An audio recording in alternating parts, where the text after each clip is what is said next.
Salama daholo androany isika dia ndandray raha hiresaka ny vaovao malaza ao Antananarivo amin'izao fotoana izao tsy inona moa izany fa ny fandehanany ilay teleferika izay efa niandrasany be sy ny maro tao anatin'ny fotoana lava dia lava moa izany niandrasana an'izany teleferika izany ka izao dia vita soamantsara ny teleferika ary efa nanao andrana an'izany teleferika izany ireo teknisianina tao Antananarivo tao tamin'ny 20 Mey lasa teo no nantombohany izany ka izay no fakafakaina amintsika atao anatin'ity video ity ka manasantsika rehetra hanaraka an'ity video ity hatramin'ny farany azadino ny manao commentaire ambanin'ity video ity mba ahafahana mandravona ireny hevitra rehetra ireny naovantsika video manaraka io azadino ihany koa ny milike ny video antsika ary tsarovy mandrakariva ny miabone amin'ny chaîne antsika mba ahafahanareo manaraka tsy tapaka ny video zay lefa any am'sisy sy tao matawatagasy toy izao ny fanaovana azy tsy ampiandrely isika fa avy hatrany tonga dia vavana ndahoary raha hiverenana ny tantara dia tany amin'ny taona 2024 tany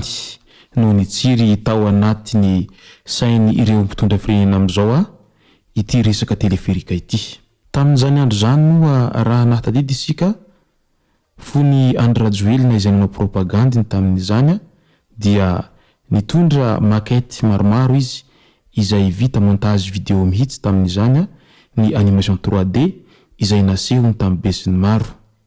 isan'ny tao anatin'izany ireo karazana hôpitaly manara-penitra marobe ireo fanamboaran-dalana sy ny autoroute ny tamatavy lasa miami ny fanamboarana maro samihafa izay tsy maintsy tanterahany raha vantany voalany izy ho izy tamin'izany propagandiny tamin'izany teo ihany koa ny fanamboarana anikianjan'ny Barea izay atao mitovy anireny kianja any ampitandranomasina ireny maro ny zavatra notanisain'ny filoha tamin'izany izay ho tanterahana ary ho aparitaka manerana ny nosy ireo karazana fotodrafitrasa rehetra ho izy tamin'izay ka ity teleferika ity dia isany voaresaka atao anatin'izay programa ny filoha tamin'izany 2024 izany ary tsy maintsy ho tanterahako izy izay fanaovana teleferika izay ao Antananarivo renivohitra ao maro noho tsy nino satria io moa zany isika malagasy tsy maintsy misy foana ny fanakiviana rehefa misy olona anankiray mba tena te hanao zavatra izay miavaka amin'ny izay vitany teo aloha ka naro nandiso an'izay fanaovany fampilezana hevitra zay tamin'izany fotoana zany fa resaka vandivandy fotsiny hoe resaka makatso makaro sy ny maro hafa fa tsisy teleferika ho vita zany hoe manahirane makatso makaro dia izay zany tafiditra ao anatiny fanakiviana avokoa na dia teo aza nefa ny izay fanakiviana izay maro isan-karazany nahazo ny filoha Andry Rajoelina izay dia tsy nataony sakany mihitsy izany no hanatanterahany nofinofiny amin'ny fanamboarana ireo fotodrafitrasa izay efa nampanantenainy misy amin'ireo fotodrafitrasa izay efa nampanantenainy moa dia efa vita ary efa nitokanany fa mbola maro ihany koa ireo izay mbola tsy vita ary iezahany ho vitaina ny manao zavatra tokoa moa tsy mora ary ny manao mora tsy zavatra ka mety izay no mahatonga azy mbola maro ireo tsy vitany ary ho iezahany ho tratrarina izay satria vely rano natany tamin'ny voaka malagasy io ka raha sanatria ka tsy tanterany dia izy ihany no voafatitra ny teny nomeny nefa tsy dia tsara loatra ny mifamitapitaka raha vo izay ny tranga dia mety tsy fampatokontsony ary mety tsy holantsony izy amin'ny manaraka izay fa ny azy hatreto mba misy ihany ireo izay zavabita na dia mbola tsy vita hatramin'ny farany aza ireo izay hetaheta sy faniriana izay mbola ho atao fa matetika isika voaka dia tsy mba manana pasiansy zay amin'ny fiainana fa ny ansika ny mahafaletsika dia vao miresaka hoe ividianako mofo ranona dia mila miaraka mivava izay nefa tsy toy izany no mitondra firenena ary tsy toy izany no manao zavatra raha toa ka te hanao zavatra goavana fa mitaky fotoana ary mitaky tena fahavononana tanteraka eo ihany zay fitakiana fotoana zay fa eo ihany koa mitaky vola raha toa ka te hanao zavatra goavana tahaka an'ireny ka mety mbola ao anatin'izay fitadiavana vola maketsero zay ny filoha no nahatonga azy mbola tsy tanteraka ireo sasany mandraky tiny androany fa ireo fa vita kosa dia aoka isika malagasy mba hay saotra satria araka ny fitenenana foana tamin'ny mbola kely raha misy manome ny zavatra ho anao dia mahaiza misaotra foana ka mba hisaory ihany ireo izay vita ary mba taitairo ireo izay mbola tsy vita fa matetika manko isika dia faly ny mitsikira nefa tsy mandroso vaholana nefa raha tokony ho izy rehefa hitsikira ihany dia mba samia mandroso vaholana amin'izay mantsy ny vaholana izay hitanao mety tsy hitako ary ny hitako mety tsy ho hitanao izay ny atao hoe fikoanandoha fifanakalozan-kevitra fa tsy izay vaholana hitanao dia tazominao samy rery dia iny vaholana iny rehefa aveo hoentinao anirantsiranahy hoe tahak'izay ka tahak'izay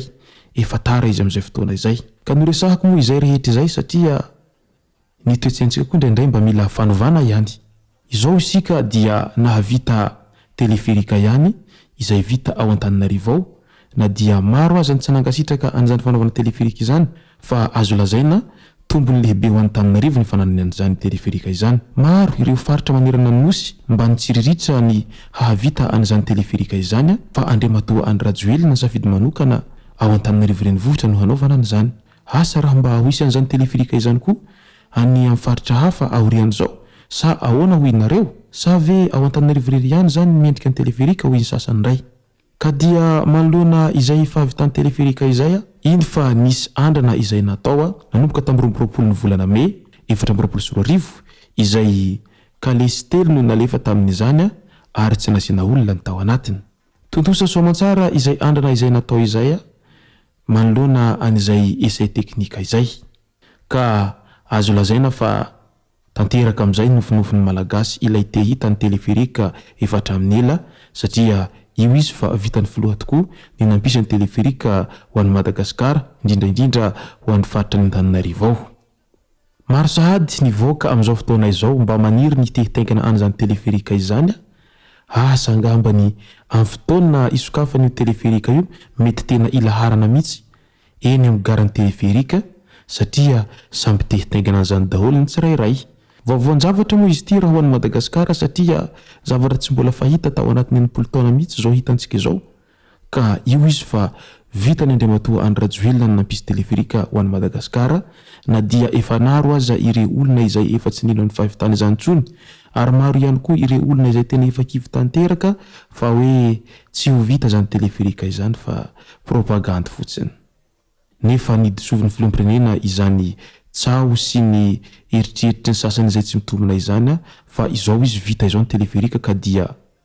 mankasitraka Andriamatoa filoha engane maromaro ny zava-bita ankoatra izay mba hahatonga ny Madagasikara tsy maintsy mandroso araka ny teninao hatrany izay raha moa ny masaka azona roso tomboko lahy sy tomboko vavy